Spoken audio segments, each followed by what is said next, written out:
All right, we are live. Welcome, Vanessa Russell, to a very special live. Welcome, welcome. Yes, thank you. I'm excited to be with you. Yeah, you've had me on your radio show before, and I know a lot of people know you, from your tech career, but I wanted to have a very special live. Normally, we go live on Wednesday mornings, but in the wake of everything going on in Ukraine with the invasion, Yes. by Russia, you have an upcoming gala coming up that is targeted towards helping save men, women, and children out of human trafficking. And we'll get into the details in a minute, but there's a tie in there. And anytime my worlds can collide and we Mhm. get to help multiple people around the world, it calls for a special live. So thank you for making this work. Thank you for those joining. We had a rush of people saying, how can I support? What can I do? So I'm so appreciative of the compassion just amongst our followers, our connections, our networks. So for those who don't know you, I would be shocked if you don't, but for those who don't know you, tell us a little bit about Vanessa, and then I want to get into Love Never Fails. Yeah, absolutely. So, thank you again, Sabrina. You've been such an amazing support, not only to me and to Love Never Fails, but just the bringing visibility to what's happening in the Ukraine right now is so important. And you were one of the first people to step out and do that. And I just want to thank you. I want to just say too, before I introduce myself, I just feel like this is big on my heart. Is just say I'm praying for the people in Russia that are not in agreement with this, and also with those people in the Ukraine that are having to leave their families right now. And then just for all of us, because even now we see many headlines about just talking about cybersecurity attacks on the U.S. Throughout the globe as a result of this has sort of kicked off a series of potential risks to all of us. And so just being kinder and gentler with one another and being more present with one another is really important right now. So me, who am I? I am Vanessa, and I am the founder and executive director of Love Never Fails. I founded the organization 10 years ago while working as a senior sales leader at Cisco Systems. I was volunteering to teach inner city kids dance, kids who had a similar background to myself, quite frankly. And I really wanted to give back and care for them and be present with them. And unfortunately, one of my 15-year-old dance students was raped in the city of Hayward, California, and was sold throughout California for a year. And that is when I became aware of this horrible thing we call human trafficking. Of course, I knew about it, but I had a lot of myths. I didn't know exactly what it was. I didn't understand labor trafficking. There's just so much I came to know during the course of the last 10 years. And me as a person. So, I do a variety of things. Of course, I am running the organization, and we're growing at an astronomical rate because the need is great. I am also an adjunct professor for Peralta colleges, and that is very much tied to what I'm doing in terms of the IT training for the survivors and that I serve. And then I do a variety of other things. My husband and I, we work with churches throughout the nation, actually, and it's just really our heart. My heart is to give. Meet the needs of people in our community that are underserved, under resources, and most specifically survivors of human trafficking. So. And you're doing something, you give me chills every time. I just adore you. I love what you're doing. And the fact that you gave up this incredibly visible, well-paying, successful career to do the kinds of things that you're doing. One of the things that I've always, my heart's so drawn to is you have an art home. So you have various homes where men, women, and children can come in and have a place of security. And, my background's in neuroscience and behavioral analysis. From a learning perspective, when you have that sense of security, you can learn. Yes. Without that, you can't. And one of the homes that you have, I have to make sure, because I know some people have to pop off and on and things like that, that we get this out in the front end. It's an art home for Yes, children. that's right. And so they are sort of rehabilitated in this home with various types of art therapy.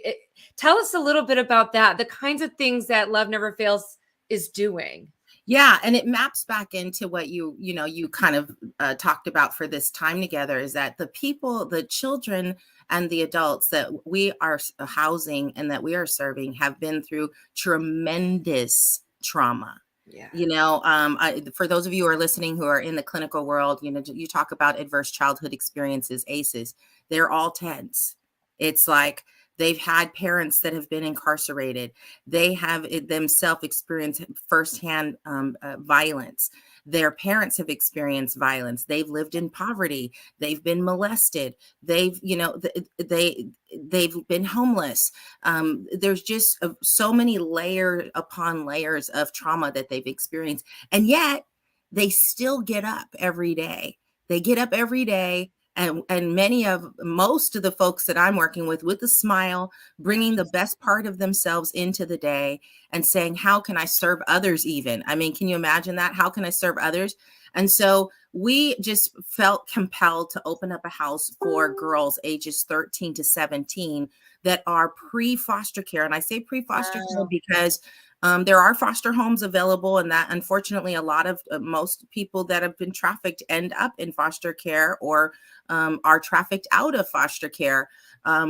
We feel adamantly that for the first incident of trafficking that occurs, we need to have a home that people can go right after their first incident, where parents can get the support that they need to parent a traumatized child, and where children can use art as a mechanism for reaching into those places in their brain, right, their neural pathways, and starting to clear away those traumas that can hinder you for a lifetime if they're not addressed. If we don't have vehicles for people to do a beautiful art piece that releases that trauma and brings the body in alignment with the mind to say, I'm safe now. If we don't do that kind of trauma work with people and using art as a modality to do that, they will be locked up in their mind, in their body.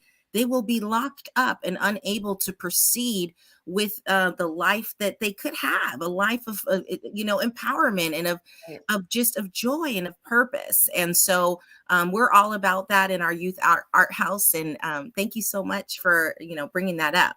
I think it's so beautiful and it's so powerful. You talk about neural pathways, and my little behavioral heart goes crazy because you physically create, I don't think a lot of people know this, but the way you create a habit is these little neural pathways. And the more you do something, it literally creates this like little highway in your brain, and your synapses keep connecting. And until you change those pathways, your brain will always make those connections. And the more you do it, the harder it is to change it. So you're not just changing lives, which in and of itself is massive.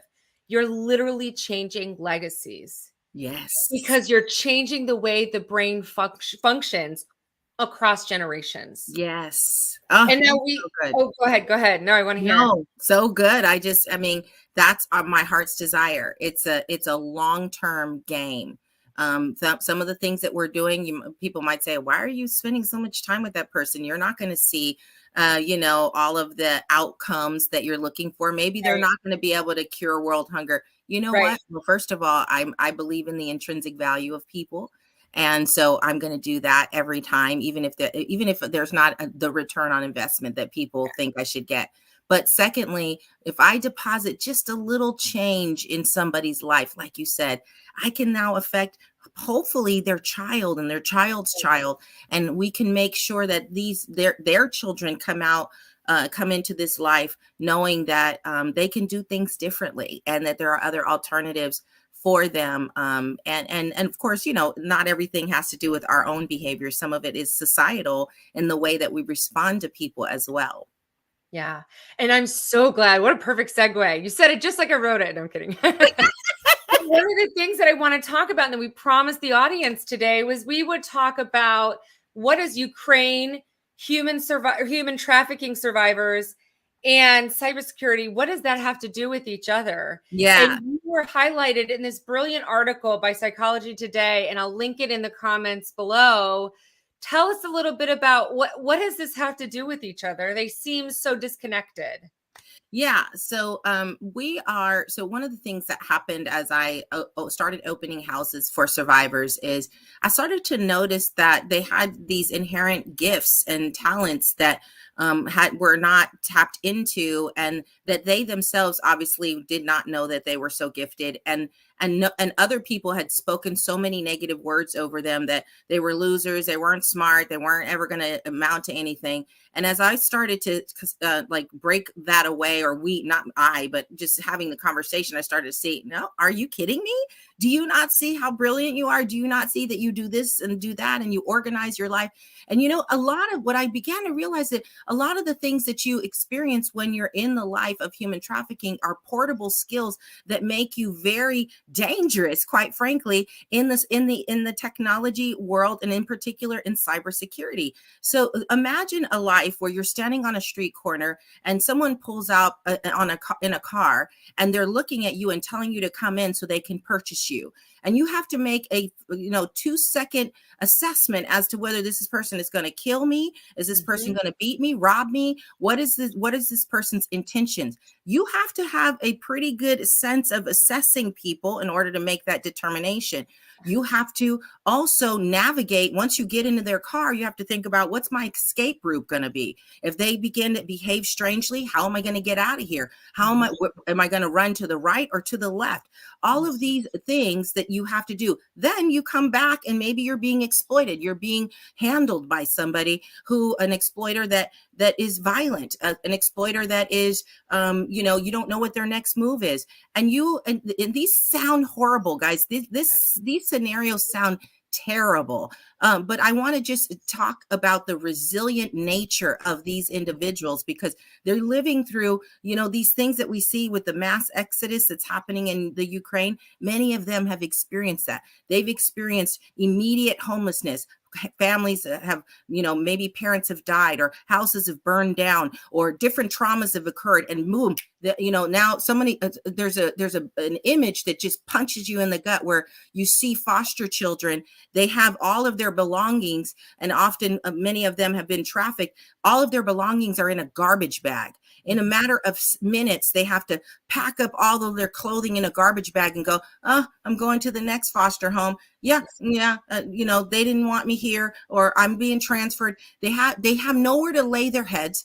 Yeah. These kinds of experiences, though horrific, if you can get the proper care, and you can get some of those neural pathways open back up, and you can get, people that love you and pray over you and spend time with you, if all those elements are in place, you can actually leverage all of those things that you've learned to create security strategies, safety strategies for people, whether it be physical surveillance, physical security, whether it be cyber, in terms of digital, looking at different exploits, looking at different patterns. As we know, in particular with the Ukraine and Russia, there's a couple of worms that people are worried that will be unleashed as a result of this attack. There's a denial of service, a DDoS attack that has been issued on a couple, bank records being snatched, and hospital records being displaced. These kinds of attacks, having someone trained that knows how to stay calm in a difficult situation, knows how to respond, knows how to, and dare I say, survive on little to no food, little to no sleep. The resilience that is in someone who has been traumatized as a survivor of human trafficking it's undervalued, and it's not really understood. And it's a gem that can be used. And I'm not saying, take a traumatized person and just throw them into it. No, restore a traumatized person and say, you know what, everything bad that's happened to you, I'm going to use it for justice. Yeah. Everything that has gone wrong in your life, I'm going to use it to get other people free. And you tell me, if you tell a survivor that, you will see someone work harder than anybody that you have ever seen in your life. There's that sense of loyalty, right? There's that sense to you, what you said, resilience. And what I love about what you're doing, there are many organizations that you partner with, and we partner together. In fact, we're working on a multi-year contract with the UC school lines out in California to deliver tons and tons of training and placements of these, underserved but well capable humans. Yeah. And one of the things that you've already established and is so incredibly powerful, and quick spoiler alert, I'm going to do some serious bragging for you here and some serious name dropping because it's massive what you're doing. You are working with some of the largest technology organizations in the world to place these people. And Mhm. I remember talking to one person in particular who was an intern, and we were talking about, sort of preparing what that might look like and a salary and all those kinds of things. And he said, God, I really can't wait for the day that I could make, $40,000 a year. And I'm like, Yeah. $40,000 a year? Yeah. Pump that up, buddy. And Right. just his eyes on the camera, Yeah. he's a single dad. He's a recovering, addict and human traffic survivor. These were visions. These were dreams that he didn't even have for his own son. Oh, And now are so realized. And real. so you're partnering with Google. I know Cisco just did a massive fundraiser, and Julia Chen's been super helpful with Yeah. that. Bill Yeah. Hedgel's been great, and Jason Yes. Gallo. Oh, On yeah. the Google side, I'm totally going to plug Narav Thank you. because Thank you. he's been unbelievable. Tell Yes. us a little bit about, because this is the part I get a lot of questions about. What can we do? You've got a gala coming up. You've got a bunch of executives that watch these lives. If they want to get involved at various levels, whatever that give looks like, what Yes. can people do? Yes. Well, of course, if you want to, provide some assistance financially, we'd love that, right? And you can do that by going to our website, loveneverfailsus.com/donate. You can do it through if you're a corporation that does matching, that's even better. I know that a lot of corporations do that, so we'd love that.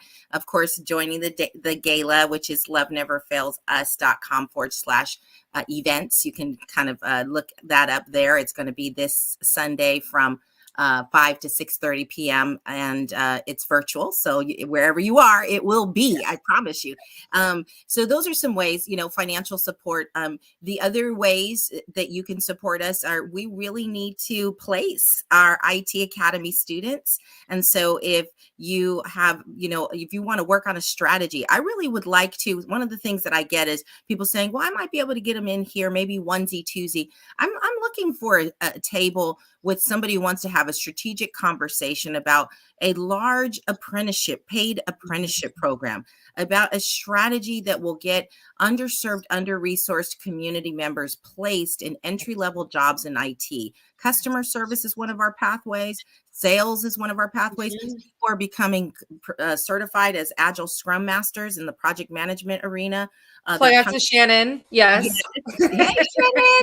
And then, they're also going on to be entrepreneurs with Renaissance Entrepreneurship Center, in sales with Strively, and then they're going on to becoming engineers, right? To entry level help desk technicians. And so maybe you have some, SOC, Security Operations Center. Maybe you have a network operations center.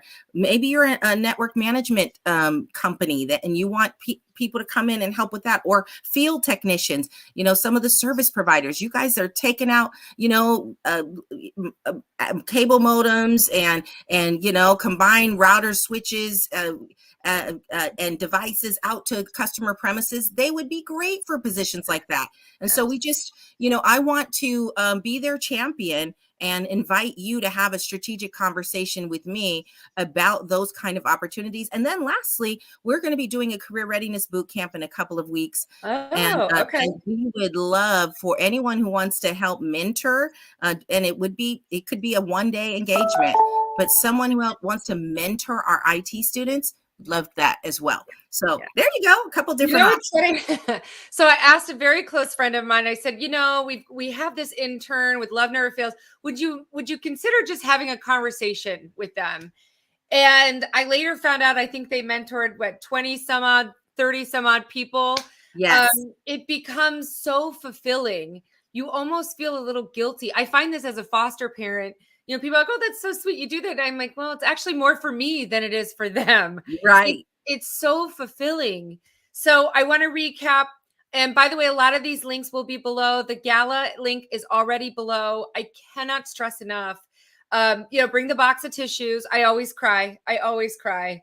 Yeah. Prepare to be wrecked. Your heart will just open in ways you didn't expect. You Mm, just didn't expect, where mm, you realize the human element of these people, what they've really gone through, and how resilient, how powerful, how courageous they are.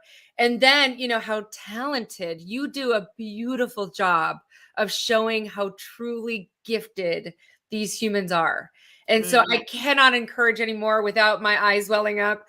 I cannot encourage anymore for you to go to the gala. If you're not sure about it, ping me. I will buy your ticket. I am more than happy to. It's an experience you need in your life. It's an experience you need. Yeah. Also, consider donating. Even if you're part of the Dollar Club and you give $1 a month or something like that, consider donating. And for those mentors, internships, apprenticeships, reach out to Vanessa. Vanessa, I know we're just up on the clock. Yeah. Anything else that people should know? How can they reach out to you? How can they find you? Yeah, so you can reach out to me via email, vanessa@loveneverfailsus.com, all spelled out.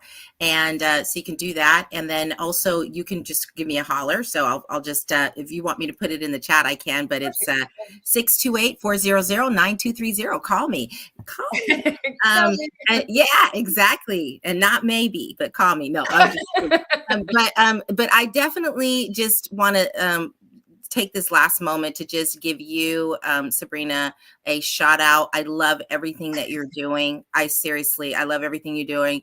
The hosting, the empowerment of women of color, the raising the kind of the bar in terms of teaching us how to do a little of that self promotion, if you will, that Subtle brag. Yeah.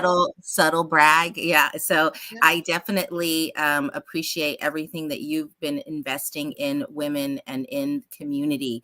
And so I just want to thank you for that.